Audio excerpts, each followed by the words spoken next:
Hi everyone, today we are here in Rexburg, Idaho to do a case study of the use of DJI Agras T100 on potatoes. And here we have Braden from Smith Farm, and I would like you to introduce yourself. I know a lot of people already know you, so you can go ahead and just tell us a little bit about Smith Farm, your background, and even the history of the farm. Yeah. So, born and raised here. We've had deep roots. I mean, from the Homestead Act type of, put your stick in the ground, I'm gonna take care of this land. We've taken care of this through our family from generation to generation. We run around 2,500 acres here of wheat and potatoes. And today we are out and we're kind of focused on applicating some fungicide, and hopefully we can get some good results. So we're gonna share it either way, the good, the bad, whatever it is. That's awesome. And then basically you are planning on applying these fungicide, but what is it for? During this time of year, the wind has kind of picked up. You'll just see crop dusters flying all over the place right now, trying to get this fungicide on as quickly as possible, because if you look out here, we have row closure happening. And so on these row crops, the sun is able to, see between them for only so long, and then they start to fill in. And once they fill in, you get this microenvironment underneath that is pretty hot, very wet down there, and it's a perfect place for mold. And we're trying to prevent that from happening, and that's why we're out trying to get this fungicide on as quickly as possible. I saw a lot of planes on the way here before we got to Rexburg. Mm-hmm. That kind of tells me a lot of people are using crop dusters for their fields. What are the benefits that you think agricultural sprayer drones have over crop dusters? I just ask it because whoever is farming potatoes, we want them to know if there are actually benefits, in your opinion, as a farmer. Yeah, I mean, and that's a good question. It's something that seems to be going head on to each other, which is a little odd because, in my opinion, this is just another tool in your toolbox to use. However, I will say when we first got our first drone, it was a lot smaller. It was more for spot spraying, and we weren't doing near as many acres as we had hoped for. And with the T100 out now, geez, we have applicated everything on our farm by drone. We're not using our ground rig anymore. We haven't called the crop duster in. The acres per hour that these things can do it's shocking. And to be quite honest, I wasn't planning on it at all. And especially now that we have two of these things, it's so far done an amazing job on the herbicide application. As far as versus like a crop duster, a crop duster is going to be traditionally going a lot faster. 2 to 3 times the speed is what we're probably going to be out here flying today. They're going to be laying down more of like a foliar blanket, whereas these drones, they come out and they're going to be creating a bit of some prop wash happening. And we get a lot of people that thinking that prop wash is like a negative term when it comes to applicating. And to be quite honest, until you see it in person, that's one of the most positive things in my eyes, especially with the fungicide application, because when you're going down the row and you're creating that big vortex, you're actually not just penetrating between the canopy and moving it out of the way to get some of that contact product on there, but you're hitting under the leaves as well. And so you're getting a lot more efficacy out of the product that you normally wouldn't be if you were just kind of laying it down like a blanket. Yeah, I can see it's a very dense crop right here as I'm looking at it, and I can see, and we've seen drones on them and how they move the leaves and get inside. I don't know if the crop dusters can do that or not personally, but we get to test this drone with different speeds. So can you tell us about the settings and parameters we're going to be using today for this case study? Yeah, so I mean, to touch base too on like if the crop dusters can or can't do that, no, it's just not going to be able to happen. Right. Like I said, they're just going too fast, like 120 miles per hour. I mean, there's just no way. And unless you're going to be, do an application with a helicopter, which is a lot more money, there's a lot less of them. I want to say there's like, for every crop duster to helicopter, you're probably on around like 10 to 15% of helicopter use that's actually spraying. And so there's not a lot of it to go around. And like I say, when we need it now. And so unfortunately, we'll use whatever is out there. The parameters that we're gonna be using today on the T100 is, we're gonna go with a 200 micron shot and then 45 feet per second. We're gonna be spraying around 10 feet AGL just from the canopy, and we're gonna be going on at 5 gallons per acre. The speed, are we going to basically fly different speeds to show the data? For example, let's say, okay, you mentioned like about 100 miles per hour, maybe the planes are flying at. The drones cannot do that, but we don't recommend you spray max speed when you want to penetrate good. Like on the DJI Agras T100, it's about 65 feet per second. We're gonna test that, right? Yeah, I think that's a good idea. I think we go out there today, we get some water sensitive cards, and I would love to, instead of just laying them down on the top, everybody just lays their cards down on the top. And where these drones shine, in my opinion, could possibly be the penetration and the vortex of these things that they create, because that's the first thing that everybody sees is how cool that looks going down the row. And so I think we should try to see basically what results we get at different speeds. We can hit it at like a 65 or 45, and then we can slow down, clear down to around 35 maybe. What swath are we using for this case study specifically? We're gonna go with a 36-foot swath, and we're gonna do that across every single thing. The only thing we're gonna be changing once again is just the speed. Got it. And I know that DJI basically says 42 feet swath is the swath that is for DJI Agras T100, but based on the chemical that you're putting at, pesticide, herbicide, or fungicide, you gotta see which parameters you need to use. And we're choosing these for this case study. It's not a recommendation, basically. Yep. And another thing here is that the water sensitive papers. Why did you bring them, and what is the purpose of them in this case study? Yeah, I mean, I think the biggest reason is I just want to get information out there. I really, at this point, I don't care if the results are bad either. I just want to get it out there and see exactly how everything's going to perform on our farm. And once I see that, we can basically make a decision if we want to keep doing this or if not. Like I say, drones are just another tool in the toolbox. So I'd love to just have utter transparency on this, and I'm hoping that we see a good turnout, but I guess we'll see. And then, so what do you expect before we just? Theoretically, I am hoping that we see something on the card inside the canopy.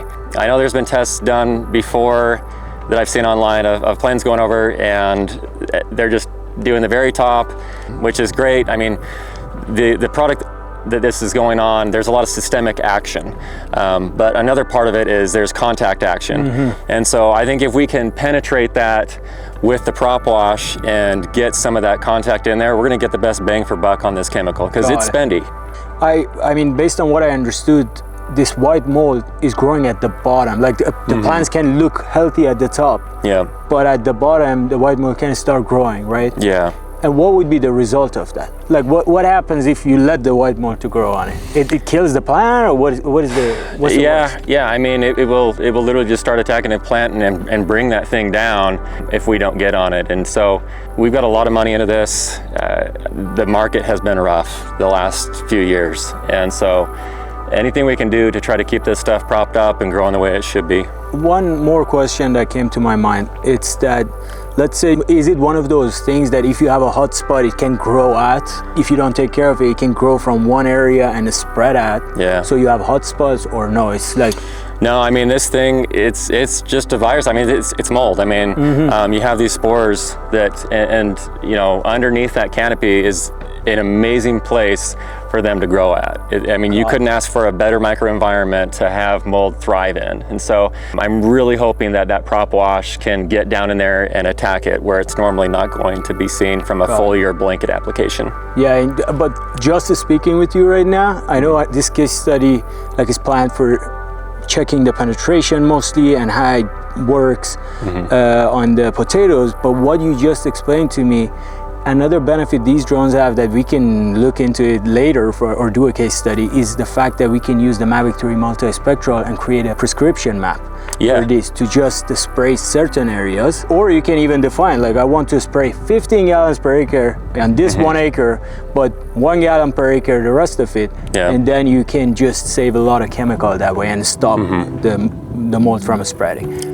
And we've loved doing the prescription mapping. We've done it with the herbicide because there has been some expensive selective herbicide that we've put on before. And just like you're saying, there are some hot spots, some breakouts in some areas. And traditionally back in the day, everything would just get sprayed. And with that, we put up that Mavic 3 multispectral. It gets a NDVI map, and you know, this sounds really, really complicated, but with DJI Smart Farm, it has been the most simplistic thing. You import it in, it restructures the map, and it lays out this gradient over a satellite image. And it's based on colors, and literally there's just a legend, and you can literally appoint which colors you want to be at which gallons per acre. And so if there's none, I mean, you can just zero it out. Exactly. No, that's great. Like, it just came to my mind, and it's great that you already know how to use it, and if someone needs it, they can reach out. If you want to save money, you need to figure it out. Awesome. But luckily, it's pretty easy to figure out. Nice, nice.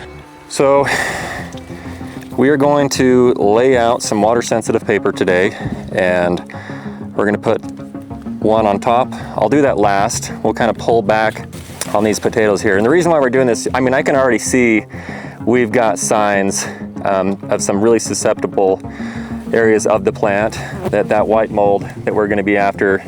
And I mean, you can see already right in here, we're going to be trying to get rid of that as much as we can.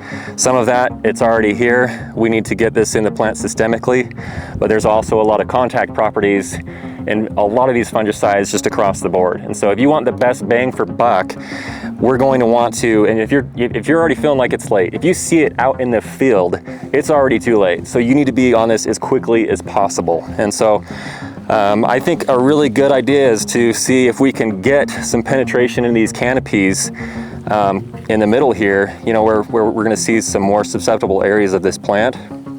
We'll stick that right up here, and we're gonna cover this back up, and we're gonna see how well we can do. I mean, I'm confident, obviously we're gonna get it on the top, but what we really wanna see is to see if we can get that penetration down in the canopy closer to the problem that we're trying to go after.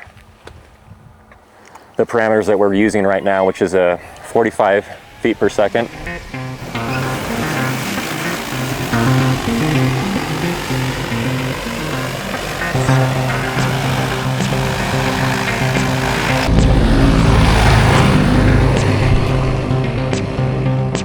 So we're gonna try this one at a lower speed, probably between 30, 35, maybe like a 33 feet per second on this one, and see the difference.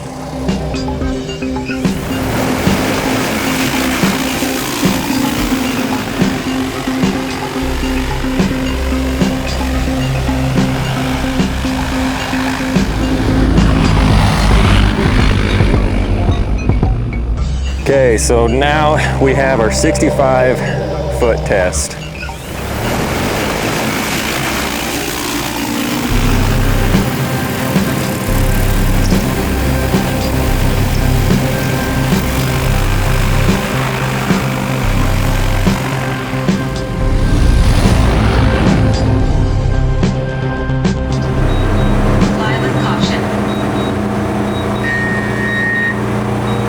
So now we have the last test, Braden. Let's see. Yep. We're still getting decent coverage on the top here. This is the top in my hand. Oh man. Well, yeah, you can see. You can tell. Now let's see the inside one.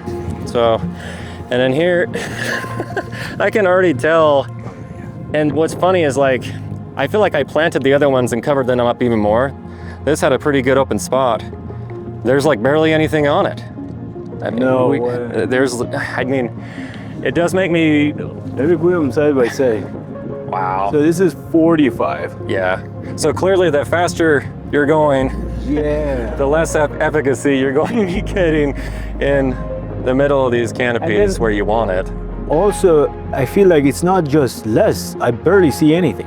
like at CZ5. So it's actually, Yeah. let me pull out the 35 feet per second, then we put them side by side. So this is the 35, Okay. 45, So yeah. you can tell, I mean, there's a little bit more penetration there.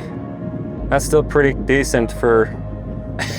It's just actually like it's gone. from something to nothing. Yeah. And I would say the difference between 35 and 45 is not that huge, Yeah. but this 15 feet is what's kind of like just changing it. And then you were saying like the crop dusters, they're flying at like almost like 120 feet per second or something. Yeah. Yeah. And I mean, this isn't too... I didn't know what we were going to get, to be quite honest. These could have all looked the same. I'm honestly shocked that this didn't have any much at all on it, because I felt like this was planted on like the easier side of things. Granted, we tried to keep everything as perfect as we can, but yeah, this is cool to see. And you know, So this is, you see the tops are not that different. yeah. So what do you think, Braden? To be honest, it's, I mean, they're all, you're hitting the top no matter what, definitely.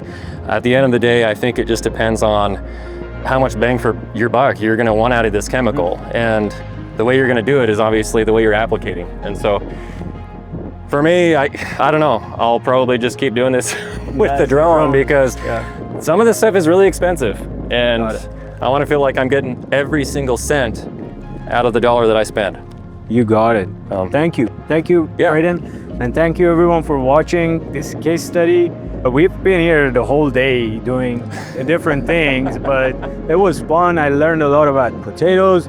I actually learned how to pull them out too, and not to use a shovel. But yeah. I appreciate the Talos team coming out, and there's a lot of just real world application. And I think the biggest thing for us is not to try to deceive anybody. I mean, that's why we're not exclusively with one brand or the other. We just want to try out new things and see what works. And clearly this is working. So we're going to stick with it, and we'll see where it goes. Alrighty. Thank you. Great work, Braden. No, I Thank you so appreciate much. Alrighty. Let's go.